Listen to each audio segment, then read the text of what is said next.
Hello दोस्तों, आज हम बात करने वाले हैं ट्रांसफॉर्मर लॉसेस की। ट्रांसफॉर्मर लॉसेस दो टाइप के होते हैं, एक तो आयरन लॉसेस यानी कोर लॉसेस एंड दूसरा होता है कॉपर लॉसेस।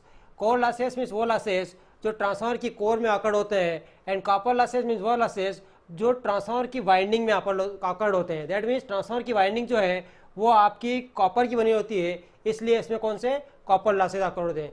ट्रांसफॉर्मर में इलेक्ट्रिकल लॉसेज अकड़ होते हैं, मैकेनिकल लॉसेज अकर नहीं होते हैं, बिकॉज ट्रांसफार्मर के अंदर कोई भी मूविंग पार्ट ना होने की वजह से इसमें कोई भी मैकेनिकल लॉसेस अकर नहीं होते। दैट इज फ्रिक्शन, इस टाइप के कोई लॉसेस अकर नहीं होते ट्रांसफार्मर में। कोर लॉसेस को हम फिक्स लॉसेस भी बोलते हैं। फिक्स लॉसेस इसलिए बोल रहे हैं कि ये लोड पे इंडिपेंडेंट होते हैं। दैट मीन्स यदि ट्रांसफार्मर का लोड इंक्रीज या डिक्रीज होता है, या ट्रांसफार्मर फुल लोड पे होता है या ट्रांसफार्मर नो लोड पे होता है, तब भी जो कोर में जो लॉसेस प्रोड्यूस होंगे वो कांस्टेंट रहेंगे, फिक्स रहेंगे, लोड से इंडिपेंडेंट होंगे। What ever be the load on the transformer, that means transformer के ऊपर कुछ कितना भी लोड हो, that means full load, half load या फिर नो लोड, आपका जो ट्रांसफार्मर है वो ट्रांसफार्मर के अंदर जो कोर लॉसेस है वो फिक्स रहेंगे। कोर लॉसेस दो टाइप के होते हैं, number 1 eddy current loss and number 2 hysteresis loss. जब अपन समझते हैं एडी करंट लॉस को, जब हम प्राइमरी में सप्लाई देते हैं तो सप्लाई देने की वजह से क्या होगा, जब हम प्राइमरी में सप्लाई दे रहे हैं तो सप्लाई देने की वजह से आपका कोर में फ्लक्स सेटअप होगा, है ना। बिकॉज अल्टरनेटिंग सप्लाई है, वोल्टेज इनपुट का अल्टरनेटिंग है, एसी है, तो जो फ्लक्स डेवलप हो रहा है वो भी क्या हो रहा है, अल्टरनेटिंग हो रहा है। एसी फ्लक्स डेवलप हो रहा है, फ्लक्स भी एसी है। जब ये फ्लक्स सेकेंडरी के कंडक्टर को कट करता है तो सेकेंडरी में ईएमएफ इंड्यूस होता है।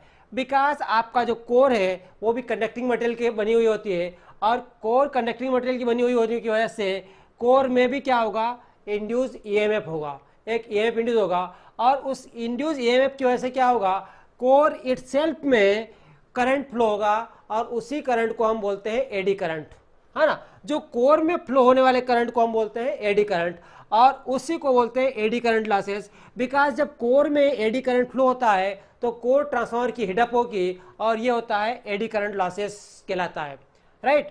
अब बात आती है कि हम इस एडी करंट को रिड्यूस कैसे करें।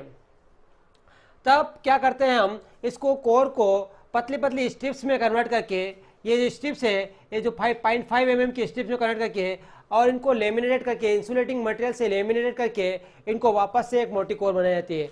और जब हम भी कोर बनाते हैं तो इससे क्या होगा, लेमिनेशन करके इस कोर को बनाते हैं तो इससे क्या होगा, एडी करंट लॉसेस रिड्यूस हो गए। एडी करंट लॉसेस रिड्यूस कैसे हो जाएंगे, फॉर एग्जांपल अपने पास ये कोर है जिसका क्रॉस सेक्शनल एरिया जो है कैपिटल है, एक मोटी कोर है जिसका क्रॉस सेक्शनल एरिया कैपिटल है, और दूसरी कोर हमने स्ट्रिप ली है जिसका क्रॉस सेक्शनल एरिया स्मॉल ए है।